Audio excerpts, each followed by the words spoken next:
Hello everybody and welcome back to another episode of Day of the OUYA TV and our weekly recap. Before we get into this episode, I just want to say a big thank you for everybody who has supported Neverending Nightmares. What a finish, thank you. And also, we got a new channel where we put all of our gameplay videos, so if you want to see that channel, check out the description below or wait till the end of the episode where we have another link.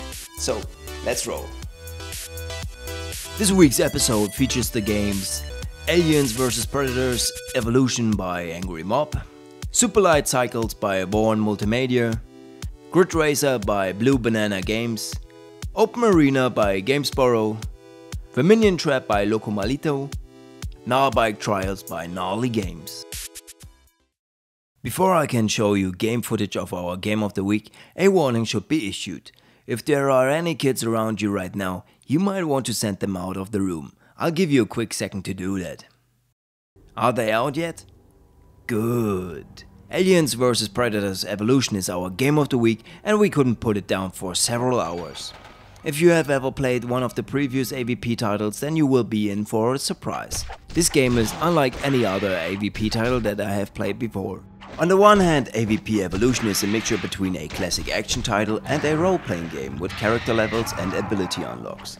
On the other hand, you have the choice between playing as an alien or as a predator. That means you have two completely different game experiences. This game variety is amazing and personally I prefer playing the alien. The funny thing with the alien was that in the full game, which costs $4.99, you actually start your way as a facehugger and evolve into the full-grown alien slowly. That is character progression at its best. The story is awesome as well, but I don't want to spoil too much of it. Obviously, the graphics fully utilize the OUYA and that looks really awesome. All in all, AVP Evolution is the best game of the week.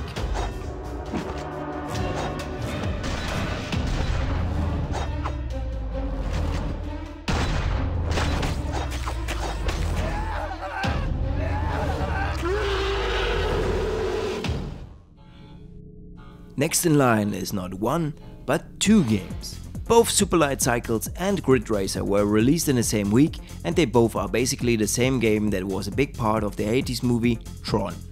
The concept of both games is that you start your speed light racer and everywhere you go, you leave a wall that can't be penetrated. Your goal is to catch your opponent in a trap or make him crash against the wall so he explodes. Both games work flawlessly and both games have their distinct advantages. Super Light Cycles looks much nicer than Grid Racer, but Grid Racer adds another dimension to the game, namely the speed boost. You can either go at normal speed or speed up.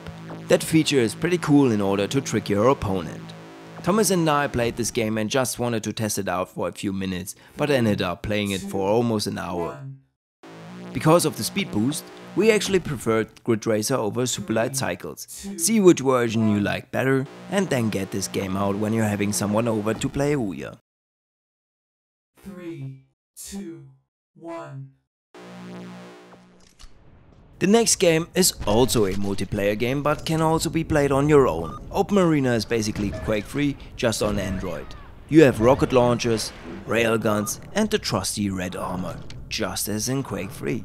At first, I had to get used to the controls, but then it felt okay. You obviously lack the precision of a computer mouse and a keyboard, but it's still fun. When I wanted to try Open Arena against online opponents, the servers were all empty. That is pretty unfortunate, as I imagine it would be quite hilarious to see everybody trying to get the hang of the controls. In a nutshell, a game worth trying.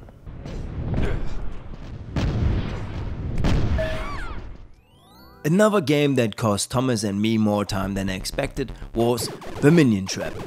This entirely free game is a purely multiplayer game in which you can choose between cooperation or killing each other. While the graphics are totally unassuming, Minion Trap could easily be one of the best multiplayer games on the OUYA.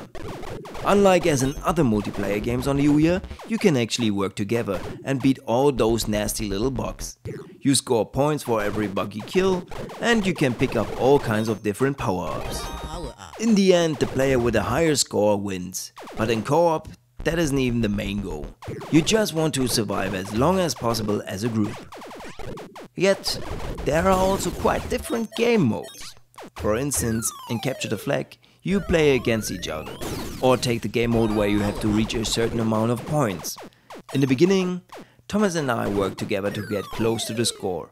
Eventually, the backstabbing and the fun started.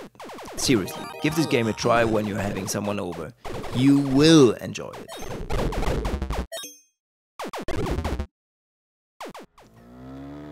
Okay, after a week filled with multiplayer games, you are also looking for a game to play on your own? How about GnarBike Trials?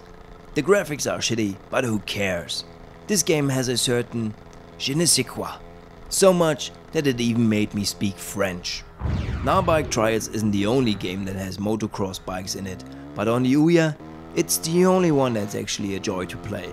The different track designs are challenging and change each level. It just has this surreal feel to it. I mean, come on. Exploding barrels after you finish? How cool is that? So let's just end this episode with my last recommendation, and I recommend you try out GnarBike Trials. The last recommendation also means the end of the episode. Make sure you like this video and subscribe to our channel. See you next time.